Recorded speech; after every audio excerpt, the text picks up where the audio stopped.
Bir sabah uyandığında seni senden daha iyi tanıyan bir makineyle karşılaştığını düşün. Sen daha ne hissedeceğini çözememişken o çoktan duygularını analiz etmiş, kararını vermiştir. Bir zamanlar sadece filmlerdeydi bu. Ama artık aramızda görünmeyen bir zeka, satırlara sığmaz, gözle görülmez ama her yerde.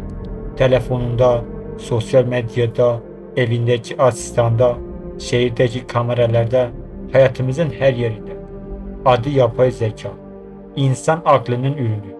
Ama insanı kendisini tehdit eden bir güce dönüşmek üzere. Her şey bir fikirle başladı. Bir gün makineler düşünebilir mi? Alan Turing bu soruyu sorduğunda yıl 1950 idi. Dünyanın ilk bilgisayarları henüz odayı dolduracak kadar büyüktü. Ama bir kıvılcım çakılmıştı. Kodlar yazıldı, matematiksel modeller geliştirildi, insan beynini taklit etmeye çalışan makineler doğdu. Başta basitti, satranç oynayan programlar, hesap yapan makineler. Ama zamanla öğrenmeye başladılar. Yani artık programlamıyorduk sadece, öğretiyorduk ve bu her şeyi değiştirdi. Yapay zekanın kalbinde öğrenme var. Makine öğrenimi binlerce veri tarar, örüntüleri bulur ve sonucunu üretir.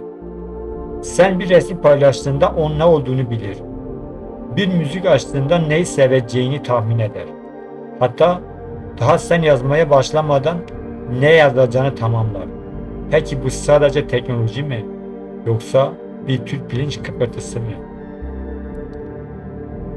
İnsan yıllar içinde deneyerek öğrenir. Ama yapay zeka saniyeler içinde milyarlarca örneği analiz edebilir.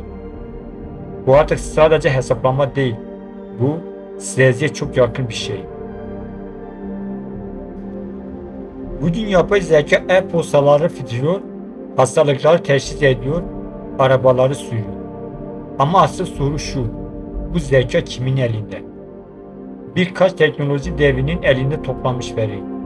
Dünyadaki insanların dijital ayak izleriyle eğitilen sistemler. Sen izlediğini sanırsın ama aslında izleniyorsun. Sen seçtiğini düşünürsün ama sana sunulanlar önceden belirlenmiş olabilir. Büyük verinin sahibi olanlar algoritmaları kontrol eder. Algoritmalar ise insanları. Peki insan hala kendi aklının efendisi mi? Yoksa yapay zekanın yönlendirdiği bir kalabalığın parçası mı? Filmler bizi yıllarca uyardı. Terminator, Matrix gibi filmler. Ama hep kurgu dedik. Şimdi ise kurgu gerçeğe yaklaşıyor. Yapay zeka kendi kodunu yazabiliyor, kendi sesini üretebiliyor, kendi görüntüsünü üretiyor. Deepfake teknolojisiyle gerçek ve sahte birbirine karıştı. Sosyal medyada gördüğün biri belki hiç var olmadı. Dinlediğin bir ses belki hiç konuşulmadı. İzlendiğin bir yüz belki de sadece algoritmaların ürünü. Gerçek parçalanıyor ve bu kaosun ortasında biz hangisine güveneceğimizi şaşırıyoruz. Yapay zekaya ahlak öğretebilir miyiz? Kime zarar verip vermeyeceğine kim karar verir? Bir hastayı tedavi etmesi gereken sistem maliyeti göz önünde bulundurarak ya vazgeçerse, bir otonom araç kaza anında kimi kurtaracağına karar verirse, bu kararları kim kodladı? Kodların ardında insanlar var.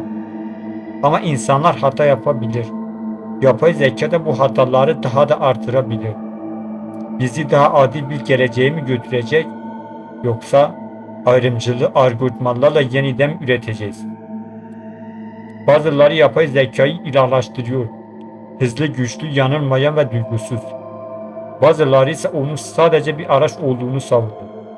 İnsan elindeki bir çekiç gibi. Ama bir fark var. Çekiç düşünmez. Yapay zeka ise düşünmeye benziyor. Ve belki bir gün kendini fark edecek. O zaman ne olacak? İnsana hizmet eden bir zeka mı olacak hala?